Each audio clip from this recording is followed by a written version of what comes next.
exactly what you want to see. Let's run this puppy in. Score a touchdown and tie this game. Life, run for your life, touchdown on one play. Worked on this in practice. Touchdown. It's up to Kelvin Benjamin. This is all you, buddy. Kelvin Benjamin for a touchdown. Oh, he toasted his man. Holmes toasted his man. Spin move. Oh! Oh!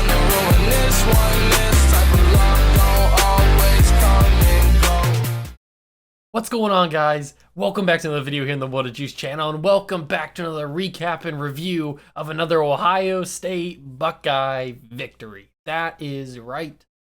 We are back, and we are reviewing, I shouldn't say victory, because it was more of a just take you behind the shed and just end the misery, just to shoot you in the face kind of game, blowout kind of game, as predicted by not just me, but by a lot of people. Because maybe not by a lot of people, because there's a few people that think Indiana is a decent team. I am not one of those people, but I mean, there are a few people out there, but the Buckeyes get it done with little to no worry.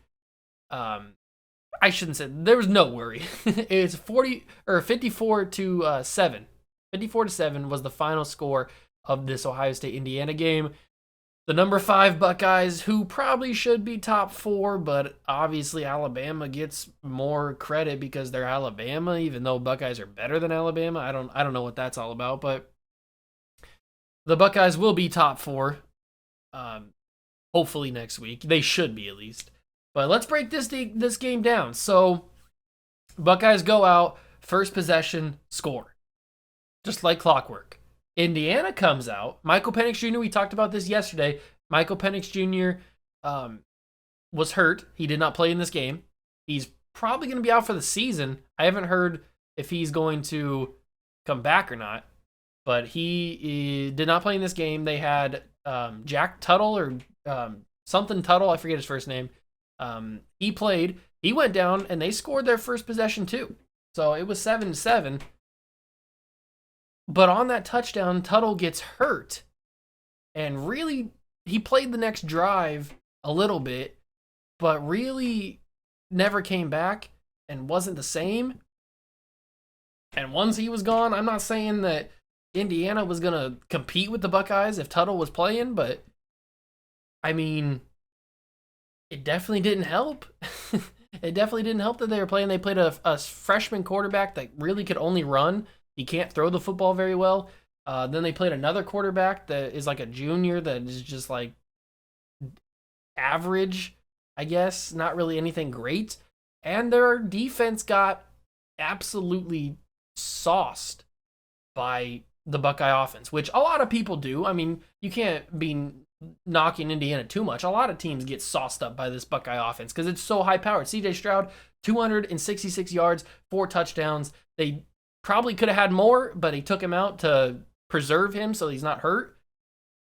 And TreVeyon Henderson, I mean, we don't even need to talk about how good TreVeyon Henderson is. 3 touchdowns in the game, 2 on the ground, 1 through the air. I mean, he is just the best. And I'm sick and tired of, yes, he's a true freshman. I'm sick and tired of people slandering this man's name and not putting him in Heisman conversation. You're putting C.J. Stroud in Heisman conversations only because he's the quarterback. If C.J. Stroud wasn't the quarterback, if he was if he was a running back, if he was in TreVeyon Henderson's position, he wouldn't be in Heisman conversations. But you need to put TreVeyon Henderson is the best running back in college football. Name me a better one. Name me Breece Hall. No. Bijan Robinson. No. They're good. They are top first-round picks in the NFL draft. I will give them credit for that. TreVeyon Henderson's the best running back in this conference, in this country, in this world of college football. There's no one better. He's too explosive. You can't tackle him. He can do it all. He can block, he can catch, he can run. It's the TreVeyon Henderson show, and the Buckeyes are just on for the ride. C.J. Stroud is also possibly a Heisman contender.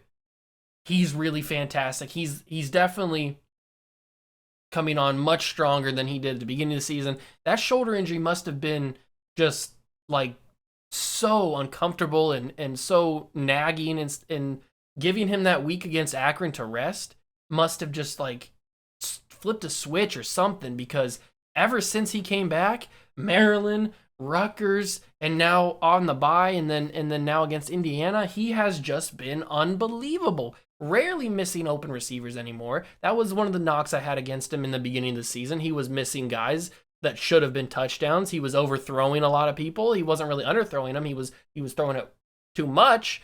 He was missing guys, making weird decisions, not running the football as much as he probably should, or he had the potential to. But now, ever since coming off that week of rest, I mean, he has just been lights out. He's been rarely ineffective at all. He has barely missed any receivers. He's throwing amazing dimes for touchdowns. I mean, it helps when you have the best wide receiver core in the country with Chris Olave and Garrett Wilson and Jackson Smith and Jigba, just the top three.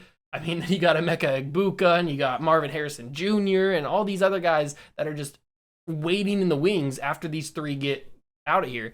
But you got the best wide receiver core in the country. You've got some of the best running backs in the country. I mean, Master Teague didn't play in this game because he's been hurt, but Mayan Williams came back and he scored a touchdown in this game.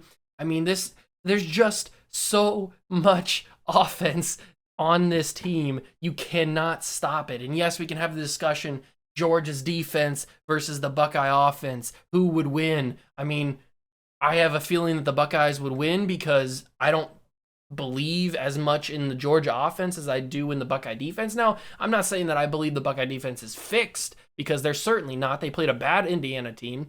How are they going to play against Penn State? Probably better, because Penn State I don't think is very good at all. We'll talk about that next Saturday.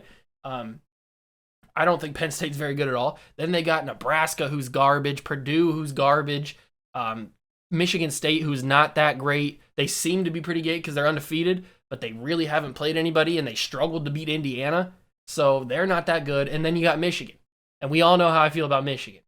They are playing better. They're probably the best team left on this schedule, and I still don't think they can stand a chance against this Buckeye team. And they may score a lot of points against this Buckeye team, but can they keep up with the Buckeye offense? Like, can they score enough points to beat that? That's the whole question with the rest of these teams, and even the Georgia team. That's why I was feeling more confident in the Buckeyes to beat Georgia, because I don't feel that confident that Georgia's offense, whether it be JT Daniels or Stetson Bennett, whoever their quarterback is at that point, I don't think they can compete and keep up with the offense that the Buckeyes produce, because it's just so dynamic. Like, you may stop Chris Olave, or you may stop Jackson Smith and Jigba, but then you got the other guys. You got Garrett Wilson, you got Travion Henderson, you got Jeremy Rucker. I mean, the tight end got involved. He had 2 touchdowns in this game. Like, what? Like, the tight end never gets involved for the Buckeyes. Like, there's just so many different weapons. You never know what's going to happen in these kind of games, and it's just like it's crazy, because it's just like there's so much offense. Like, the defense really doesn't matter at some points. Like, you get to a point when you're so good that you don't really need a good defense, and that's where the Buckeyes are at. It's the same thing that LSU had back when Joe Burrow was there in 2019. Like, they had a good defense. They didn't have a great defense, but just because their offense was so great, they won the national championship. Alabama had a good defense, better than LSU's defense the next year, but their offense was just unbelievable, and they won the national championship. Like, now you got Ohio State, who has a improving Buckeye defense. I'm by no means feeling 100% safe with this Buckeye defense, but they're improving. They're playing better. They're playing bad competition, but they're playing better against this bad competition, which is what you want to see. You want to see improvement. They got embarrassed by Oregon.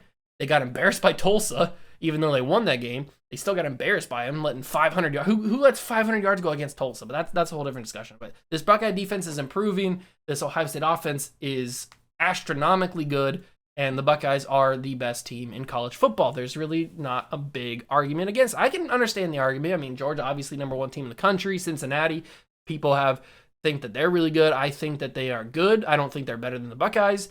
You got Oklahoma, who I think is bad.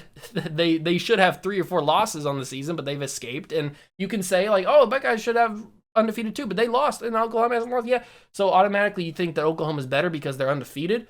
But if you really study their game tape and you really study their wins, they escaped Texas. Texas choked that game away.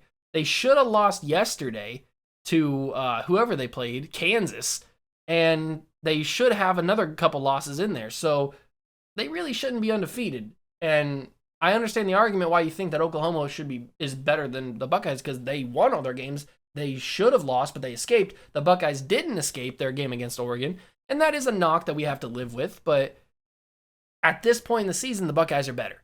So where they will fall in the rankings, I don't know. I'm assuming top 4, but the way that the AP poll just has a hard-on for Alabama, I don't know if the Buckeyes will squeak in there. It'll be tough. We'll have to wait and see. But the Buckeyes beat Indiana 54-17. Let me know down below what you guys thought of the game. If you guys agree with me or if you disagree with me, totally fine. I understand it.